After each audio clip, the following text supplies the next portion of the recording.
And as I speak this morning, I have an assumption. It's a very simple one, but I think it's an important one. My assumption is that every person you're seated with today here is going through some kind of difficulty in life. And sometimes as we gather together and we see, this is a beautiful group. Just look around. Take a look at them. They look fantastic. You do. And that's our outside appearance. And we smile, and I hope that just being together is an encouragement and a prompt for a smile. But the truth is, if you were to look underneath the veneer of every one of our countenances and appearances, you would know that there is hurt. There's grief. There's worry. There's concern. Every one of us are walking through some kind of trial or another. And I would say this, as I'm inviting us to open the passage of Scripture to see how Jesus responds to storms, I would say this, that God longs to speak to us. And if you somehow think, well, I don't have any problems, I want to invite you to check your pulse. Because I really think that's the definition of being alive, don't you think? As long as we're on this earth, Jesus said, we're going to have trouble. But take heart, for I have overcome the world. I love the story of the young boy who was laying in bed one night and a huge thunderstorm started emerging and huge crashes of thunder and lightning lighting up his room. It was getting closer and closer, and this little kid was terrified. And he called, "Mommy, Mommy, come in, Mommy." And she comes in and tries to comfort him and assure him and everything else. And he says, "Mommy, can you just stay here in my room tonight?" And the mom says, I'm sorry, I need to go back in my room and be with Daddy. And the little boy mutters, "The big sissy."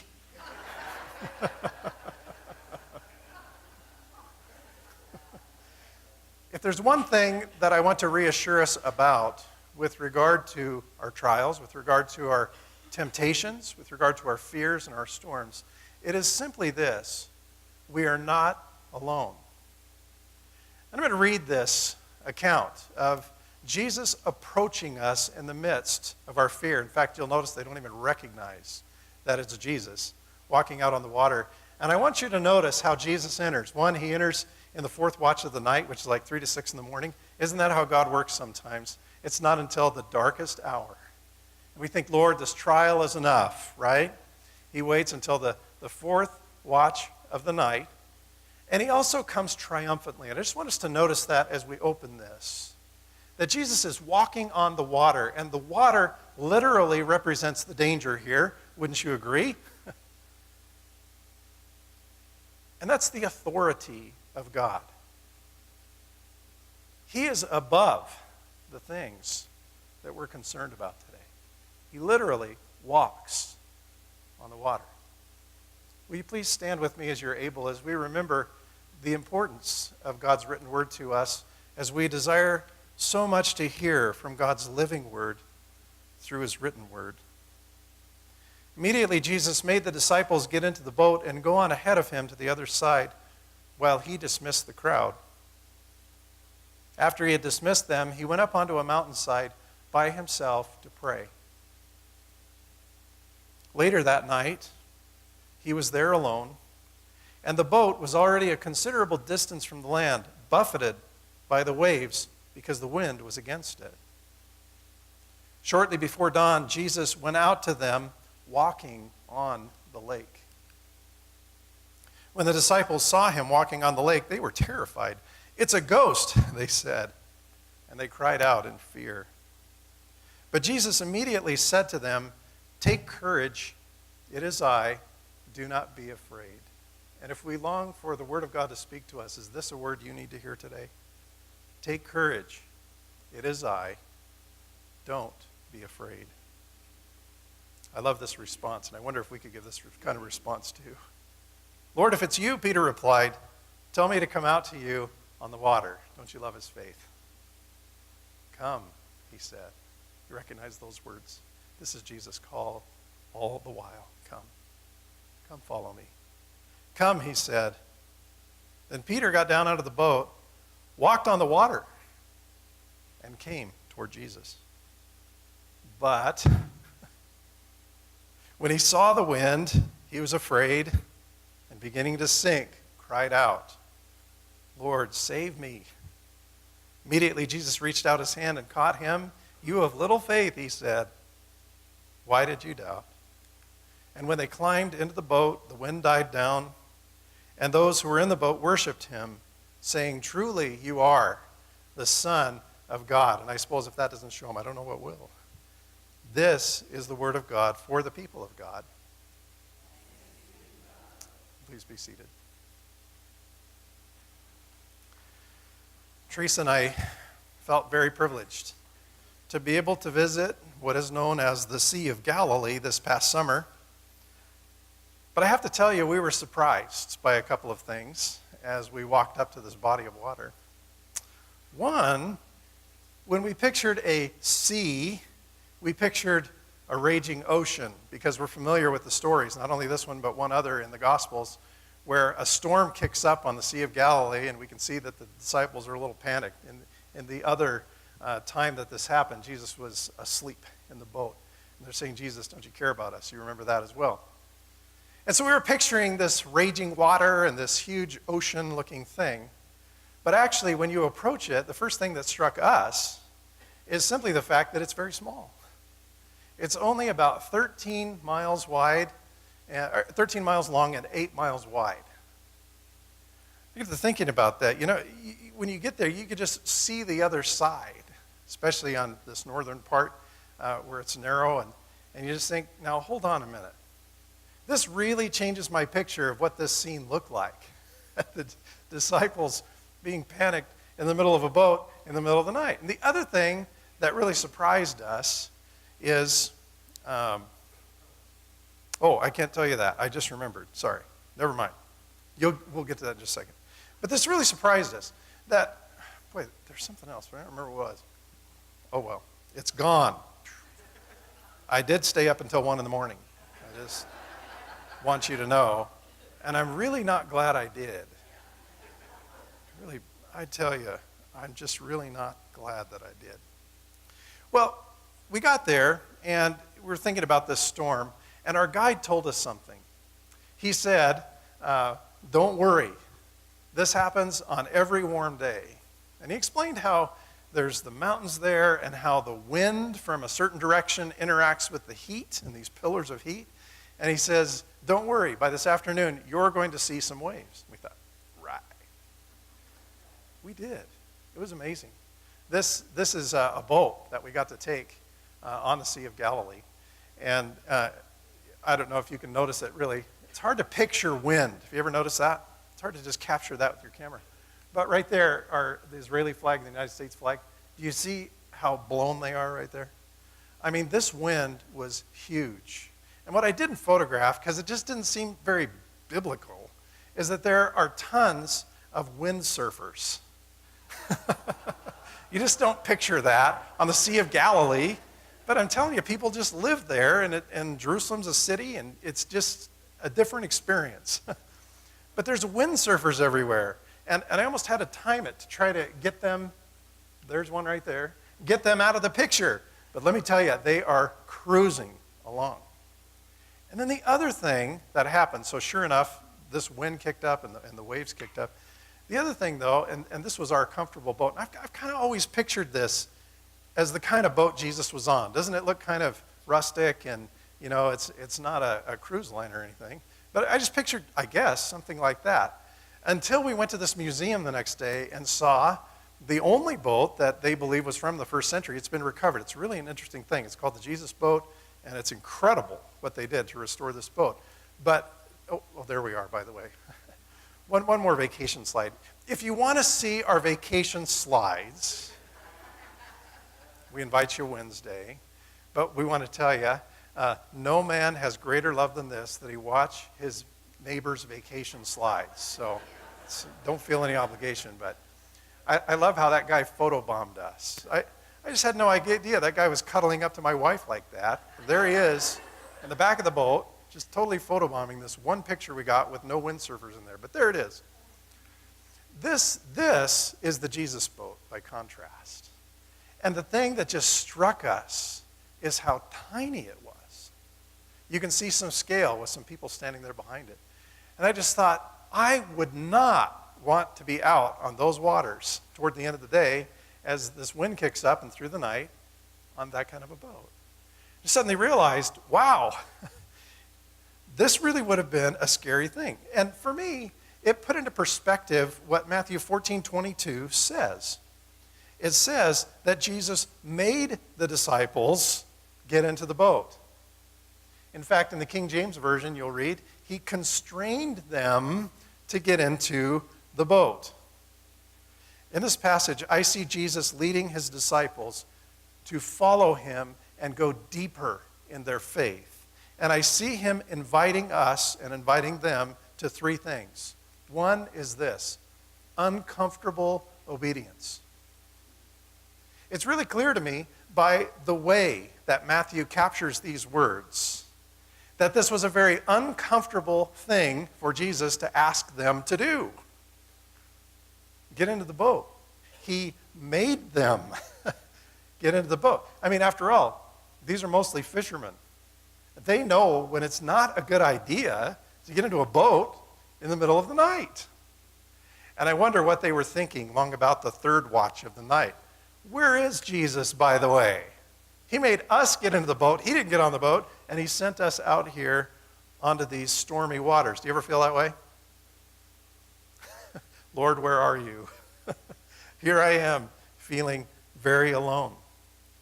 And if you will, I think of the land in this case, certainly, as representing something familiar, something stable, a sense of security, if you will. And Jesus is calling his disciples to leave that. I think normally when we think of this passage, the steps of faith that we think about are Peter taking steps of faith on the water, and they certainly are, and we'll get to that in the second point, as you would guess. But I want you to notice that there are steps of obedience and faith that precede that. It's obedience to Jesus. It's the only reason that they find themselves in the boat is out of sheer obedience to what Jesus told them to do. And it's clear to me that they did not want to do that. Does that ever happen to you? Jesus says, I want you to go or do this. I want you to let go of this or that. I know it's better. By the way, they had just seen the feeding of the 5,000. So what an incredible thing. We got to see the hillside where that most definitely took place. I mean, it's just really clear. There's the Jewish side, there's the Samaritan side, that's the hill.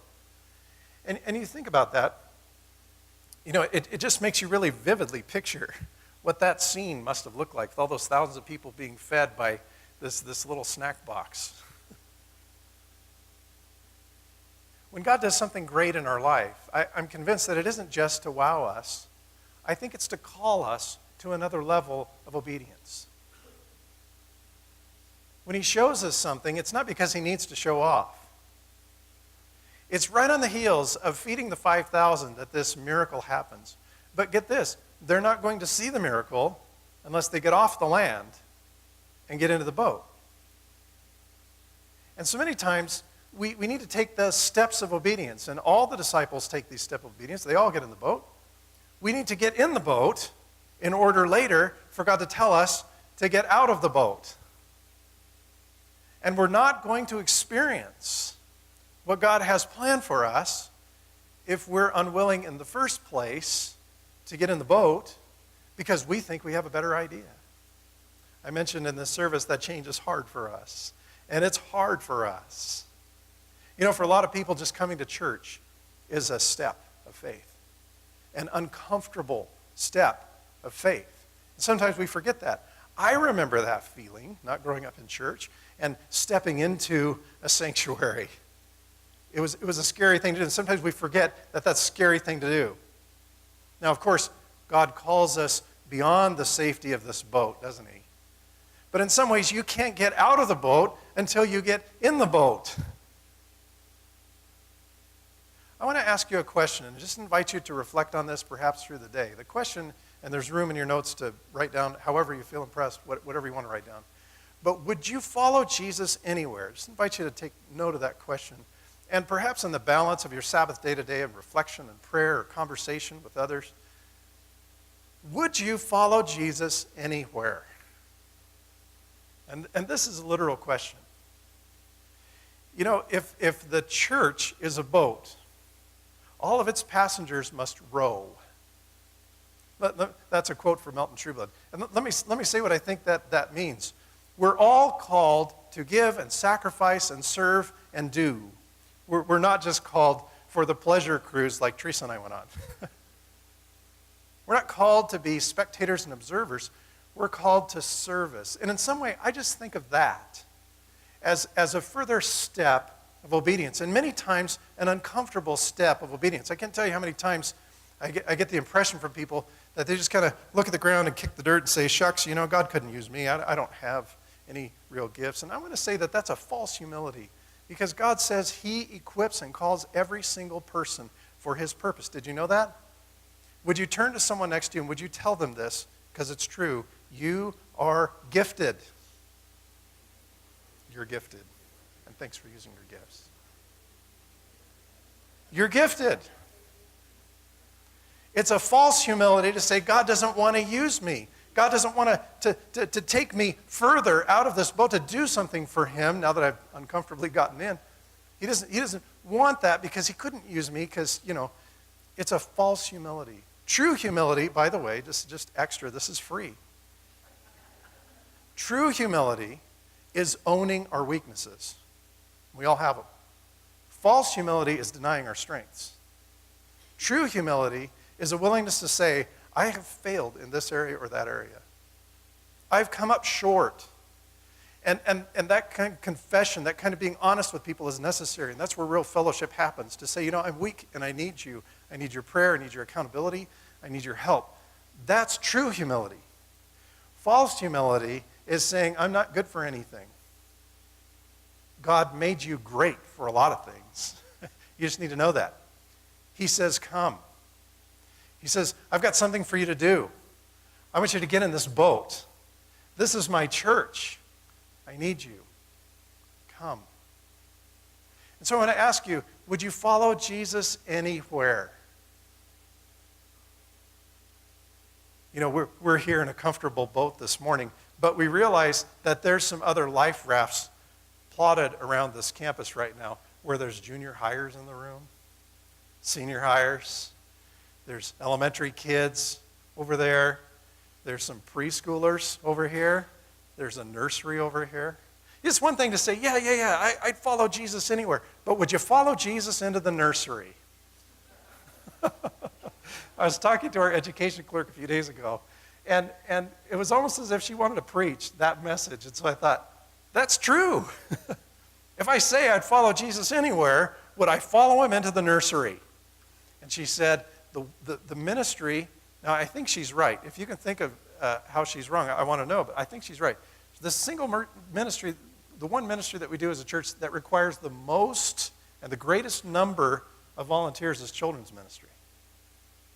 It's an interesting thought. I don't know. I'm a pastor. I should have thought of that. I just hadn't thought of that. So I'm guessing Jesus is going to call a lot of people into that boat, into those life rafts. But you know, we all get familiar with our routines. And one of the routines that, if you read my bucket of words this week, if you read what I have to say about the meeting coming up, I'm not challenging the church to do less by simplifying. I'm challenging all of us to step up and do more.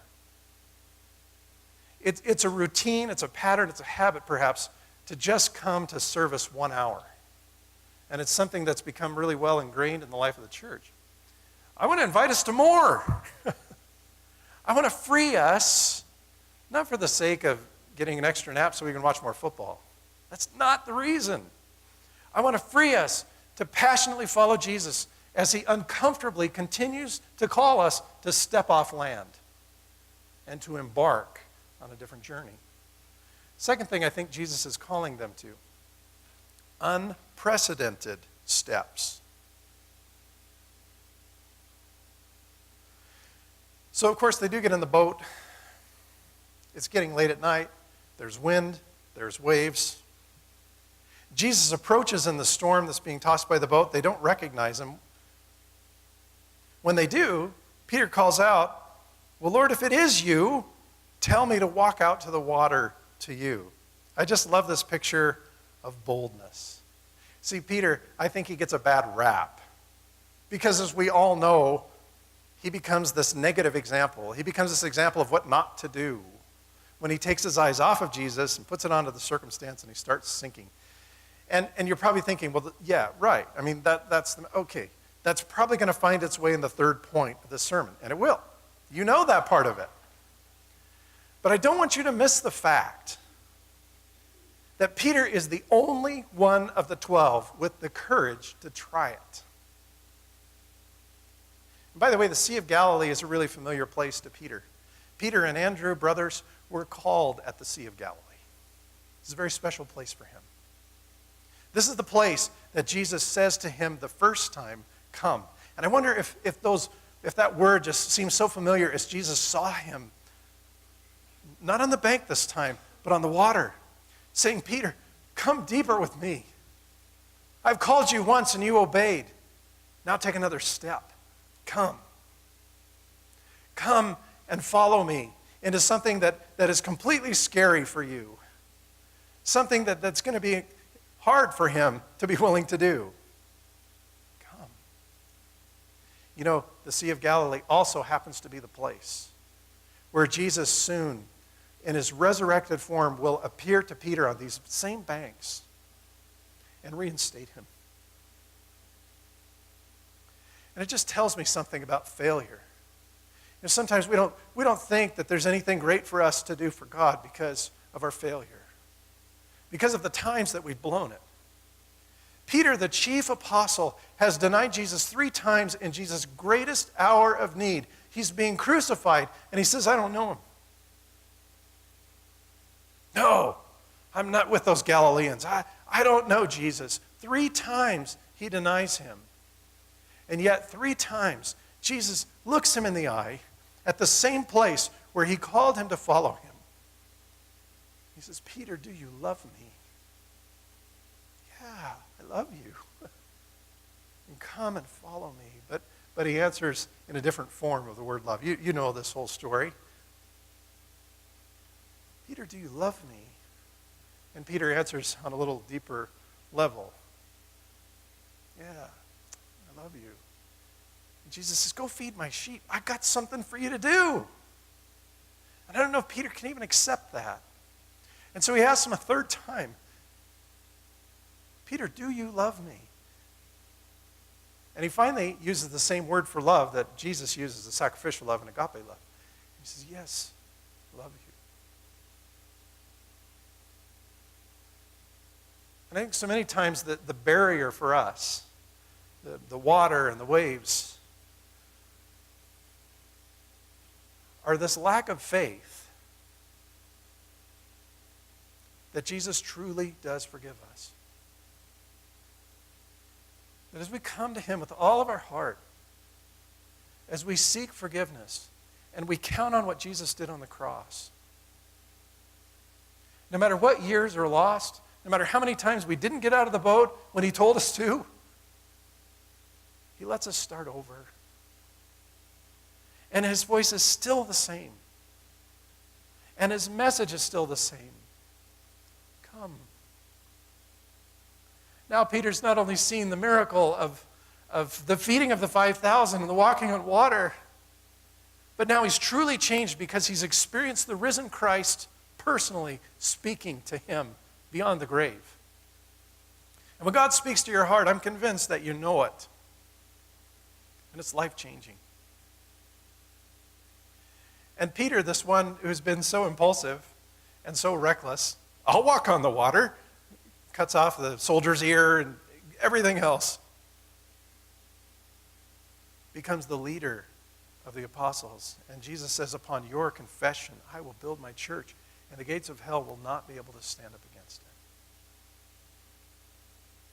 Your ability to be effective for kingdom work is not dependent upon your track record.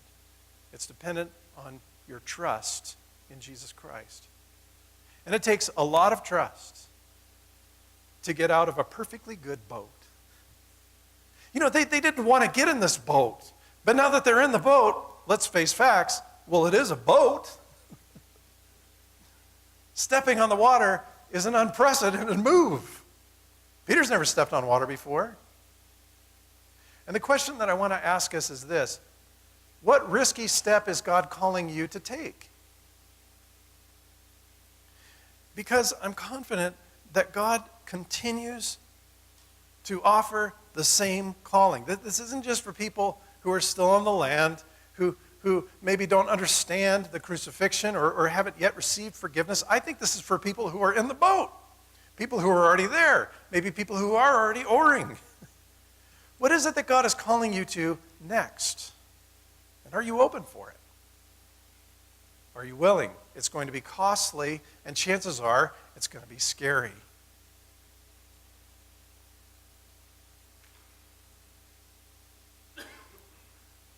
Third thing that I see is this: Jesus calls us to unwavering faith. And you saw this one coming.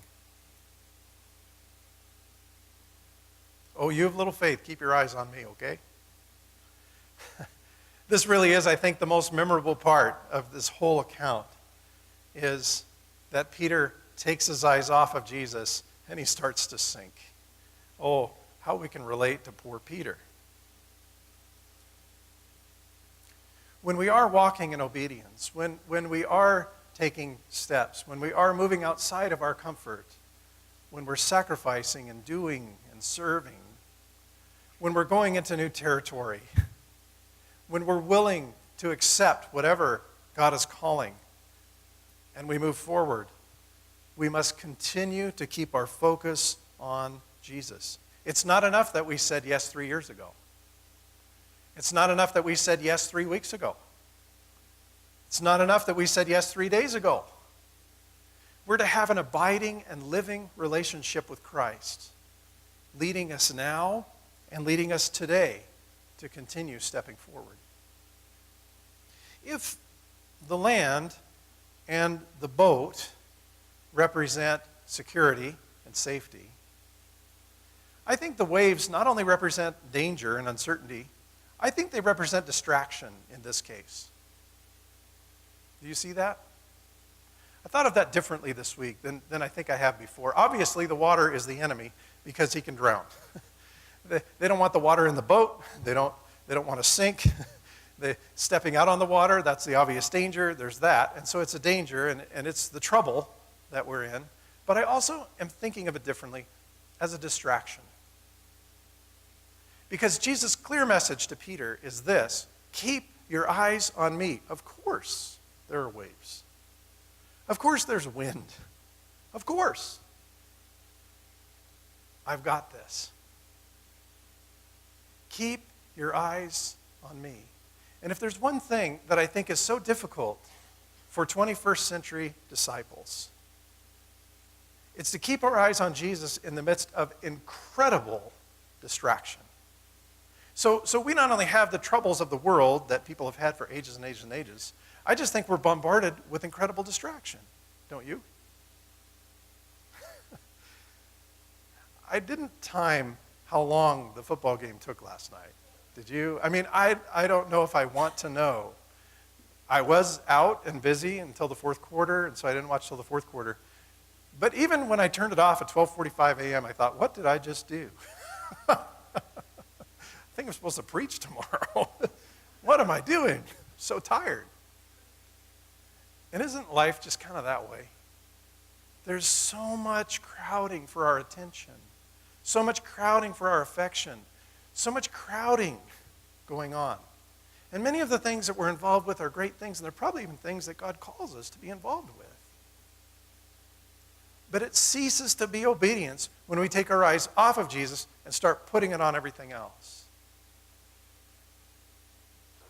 As your pastor, I am calling us as a church unapologetically to more sacrifice, more time, and more focus. And the thing that I feel like God has just given me and put in my heart from this sabbatical is specific to Sunday morning. There are many other ways that we're called to be disciples throughout the week. There's many other things we do and everything else. But I just have this vision of the church weakening, dissipating energy. I may be wrong. I'm not provoking a business meeting right now. I'm just telling you what's on my heart. We live in an age of distraction where there are so many other things to do that we find it difficult to gather. We find it difficult to be still. We find it difficult to focus. And this is what I see Jesus calling us to here. To keep our eyes on him. It's going to cost us something. It's going to cost us a lot.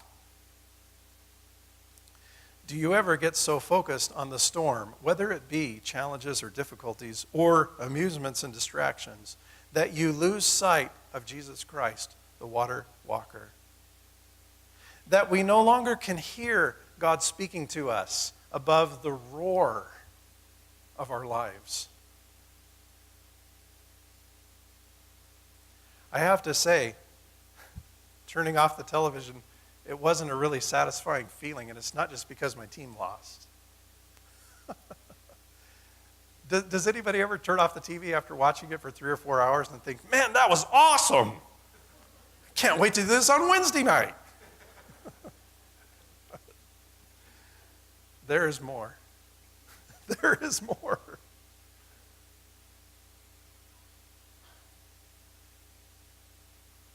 And the truth is, many times when we're in storms, that is God's mechanism for getting our attention.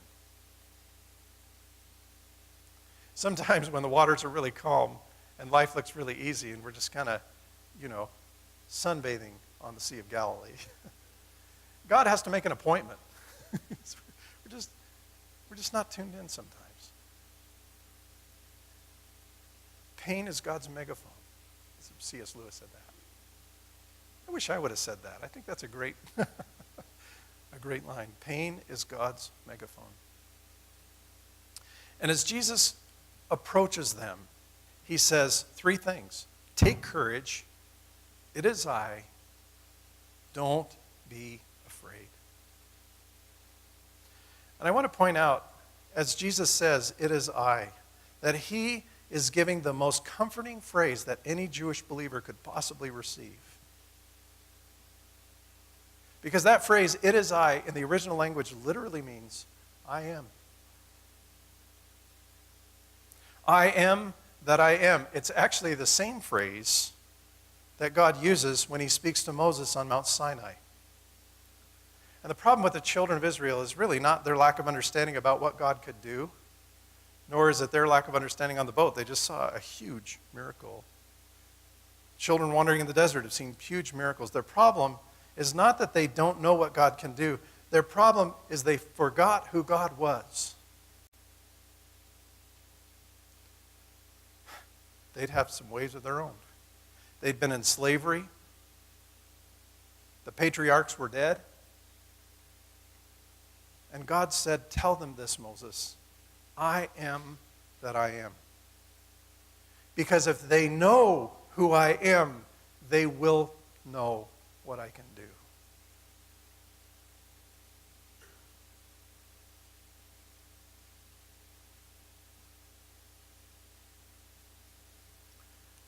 This is a hard question. I think it's meddling, honestly. What competes with God for your time, talent, and treasure? I've just stepped away from an extended period of pruning so many things out of my life and not being needed in ways that I'm used to.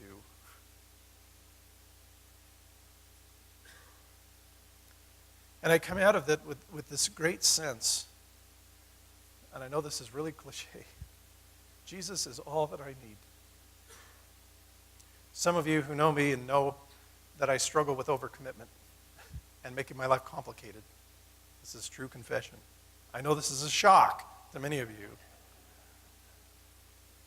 Know that I recently let go of a big commitment on the denominational level. And I want you to know, I started something and I'm asking, I'm changing it. Does that make sense? I took on a role, and now I'm stepping aside from a role. And it's not that I think that Jesus didn't ask me to get in that boat. I think he asked me to get in that boat. But he asked me at the right time, and I think I did what I needed to do. But now God says, get out of that boat. And that was just as hard. It's just as hard to let go of that familiarity and that control and that area of my life. But I'll tell you why I did it. I did it out of obedience. And I did it as a way of simplifying my life. Because God is calling me to be more present to Meridian Friends Church. Now, I didn't know that Gil was going to resign. He didn't resign. He retired. I didn't know he was going to do that. He's off seeing family today. I love it. They're ready. It's such a good thing. Isn't it wonderful how God just abundantly provided? I love that. But in God's providence and God's timing, he's calling me. So get ready, because I'm rested. I feel focused. I've got some things off of my back. And I'm ready. And it's not that I want to call us to less. I want to call us to more. Will you pray with me?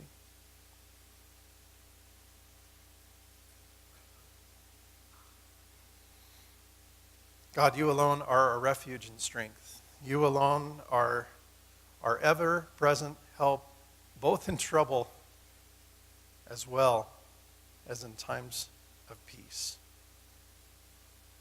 Therefore, we will not fear, even if our world gives way, even if the things that we thought would last forever don't. Those circumstances are shaking. We know that there is a river whose streams make glad the city of God. There is a holy place today where we can find shelter, where we can find refuge, where there's no panic, no hustle, no distraction.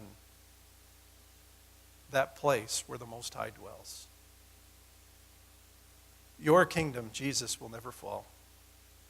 Would you help us as your church to be focused on your kingdom? To be focused on you, to be focused on your word, to be focused on the hearts, souls, and minds of men, women, and children. Jesus Christ, you are the Lord of all creation. You are Emmanuel. You are the Prince of Peace. You are always present to us. Thank you, God, that even at this very moment, Jesus Christ is exalted to the right hand of the Father, and he, in fact, is praying for us. Jesus, you sit at the right hand of God and you intercede for us. Lord, help us afresh to hear your voice saying, "Come, follow me." In Jesus' name we ask.